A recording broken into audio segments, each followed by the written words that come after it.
तर मुंबईतील एल्फिस्टन पूल आजपासून 2 वर्षांसाठी बंद ठेवण्यात येणार आहे। वरळी शिवडी कनेक्टरसाठी एल्फिस्टन पुलाची पुनर्बांधणी करण्यात येणार असून त्यामुळे हा पूल वाहतुकीसाठी 2 वर्ष बंद ठेवण्यात येणार आहे। या पुनर्बांधणीच्या कामामुळे मोठी वाहतूक कोंडी होऊ शकते, यामुळे स्थानिकांच्या अडचणीत वाढ होणार आहे। या मुद्द्यावरून ठाकरेंच्या शिवसेनेसह मनसे देखील आक्रमक झाली आहे। ठाकरेंच्या शिवसेनेने आंदोलन केलंय तर मनसेनेही याबद्दल आक्रमक पवित्रा घेतलाय।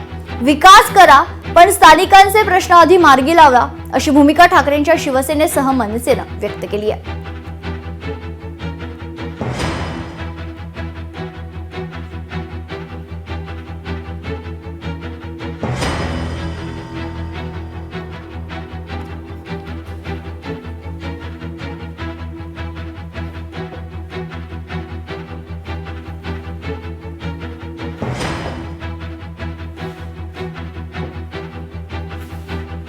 ह्या ब्रिजच्या पश्चिमेकडे राहणारे लोक या पूर्वेकडे येताना कसे येणार? याला काय फाटक नाही आहे, रेल्वे क्रॉसिंगला काहीच आधार नाही आहे, त्याचा विचार केलेला नाही। इथून जाणारे पलीकडे जाणारे लोक कसे जाणार याचा विचार केलेला नाही। या इथे रुग्णालय प्रचंड प्रमाणावरती आहेत, त्या रुग्णालयामध्ये येणारा रुग्ण हा कसा येणार, त्याला कशा प्रकारे आणता येईल याचा देखील विचार केलेला नाही।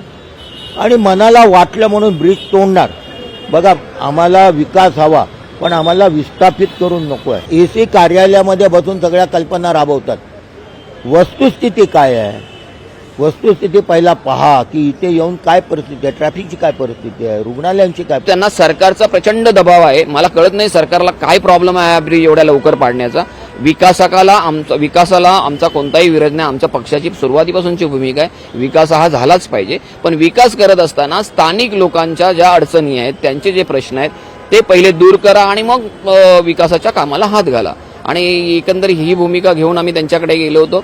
आज जो काही ब्रिज बंद पडणार होता तो आज त्यामुळे थांबलेला आहे। ते येत्या 2 दिवसात ती बैठक घेऊन त्याच्यावर आम्ही निर्णय घेऊ आणि तो कळवू असं त्यांनी सांगितलंय। लोकशाही मराठी ऐका, पहा, जागरूक रहा।